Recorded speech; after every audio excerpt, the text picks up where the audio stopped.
আসসালামু আলাইকুম ভিউয়ার্স, আজকে আমি আপনার সাথে খুবই মজাদার একটা রেসিপি নিয়ে চলে এসেছি। আমার আজকের রেসিপি মিনি মোগলাই পরোটা। যারা একেবারে মোগলাই পরোটা তৈরি করতে জানেন না তারা আমার এই রেসিপিটা ফলো করতে পারেন। আজকে আমি খুবই সহজভাবে এই মিনি মোগলাই পরোটাটা তৈরি করা দেখিয়েছি, তবে একই পদ্ধতিতে আপনারা বড় মোগলাই পরোটাও তৈরি করতে পারবেন। এটা কিন্তু বড় মোগলাই পরোটা থেকে খেতে কোনো অংশে কম না। তো চলুন রেসিপিতে চলে যাই।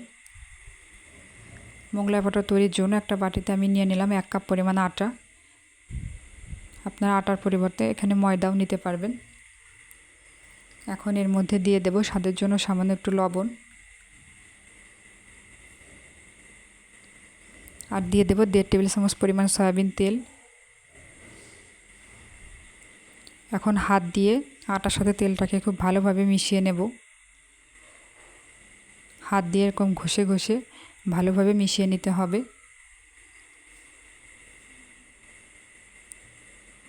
একটু সময় নিয়ে খুব ভালোভাবে তেলের সাথে আটাটাকে মিশিয়ে নিতে হবে। তো এটা মেশানো হয়ে গেছে।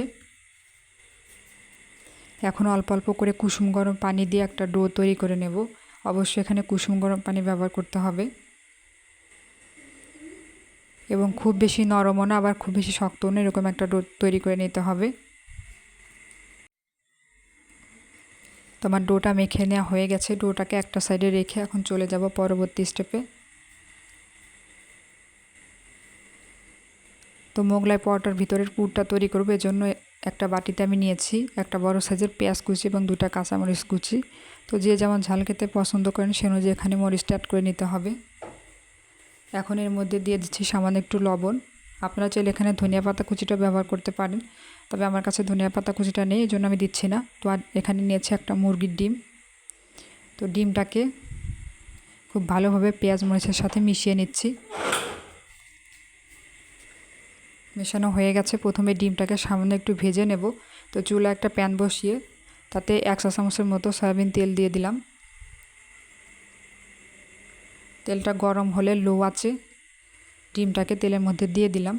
লো আঁচে ডিমটাকে সামান্য একটু ভাজা ভাজা করে নেব। এতে করে মোগলাই পরোটা তৈরির পর যখন পরোটাটা ভাজবো তখন আর ডিমটা কাঁচা থাকবে না। এটাকে কিন্তু পোড়া পোড়া করে ভাজা যাবে না, সামান্য একটু সেদ্ধ মতো হলেই হয়ে যাবে। দেখুন আমি কীভাবে কাজটা করছি।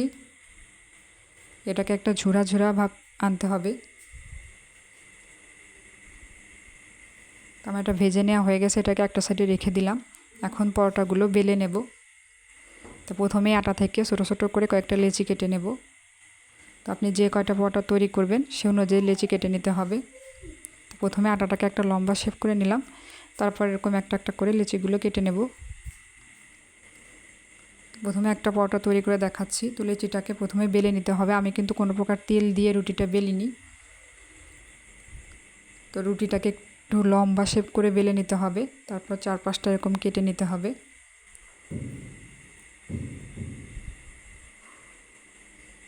রুটিটা কিন্তু গোল করে বেলা যাবে না, একটু লম্বাটে করে বেলতে হবে।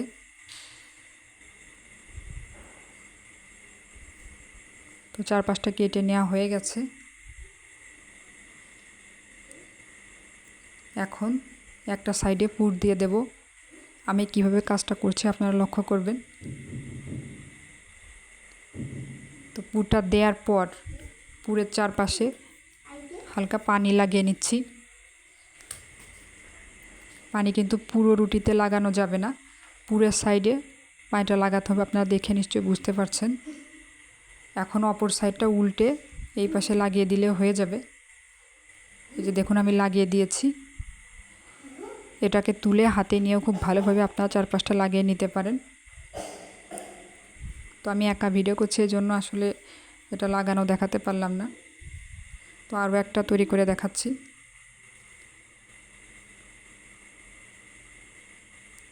তো রুটিটা বেলার পর আবার রুটিটাকে চারপাশে কেটে নিয়েছি, আবার একটা সাইডে পুরটা দিয়ে দিচ্ছি।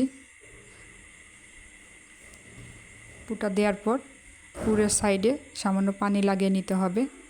এভাবে পানি লাগিয়ে নিলে পরোটাটা ভাজার সময় এটা আর খুলবে না।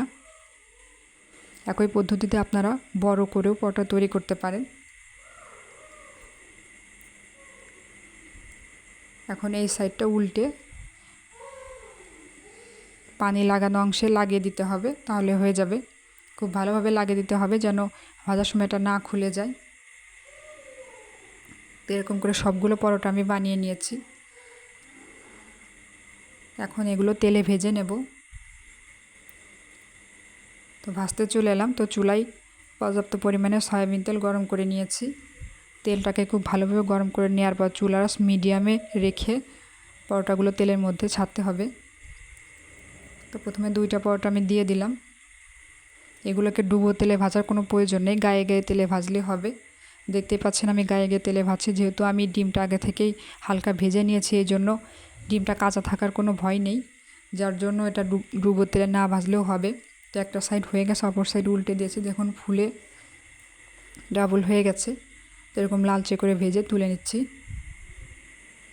উল্টে পাল্টে লালচে করে ভেজে নিলে হয়ে যাবে। তো একই পদ্ধতিতে বাকিগুলো ভেজে নেব।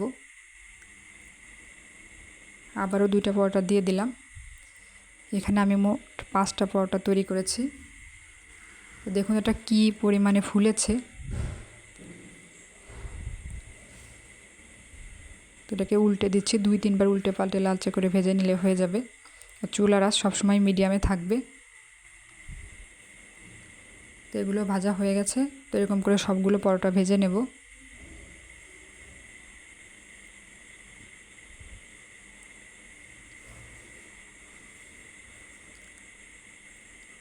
সবগুলো পরোটা আমার ভেজে নেওয়া হয়ে গেছে, দেখুন কতটা ফুলকো হয়েছে। আপনারা একই পদ্ধতিতে এই পরোটাগুলো বড় করেও তৈরি করতে পারেন। সব কিছু একই থাকবে, শুধু সাইজটা বড় হবে। আর ভিতরে কিন্তু ডিমটা একটুও কাঁচা নেই, কারণ যেহেতু আমি আগেই ভাজা ডিম ব্যবহার করেছি, সেজন্য এটা কাঁচা থাকার কোনো ভয় নেই। আবার পরোটার মুখটা খুলে যাওয়ারও কোনো ভয় নেই। আমার কিন্তু একটা পরোটার মুখও খুলে যায়নি, সবগুলো সুন্দরভাবে ভাজা হয়েছে।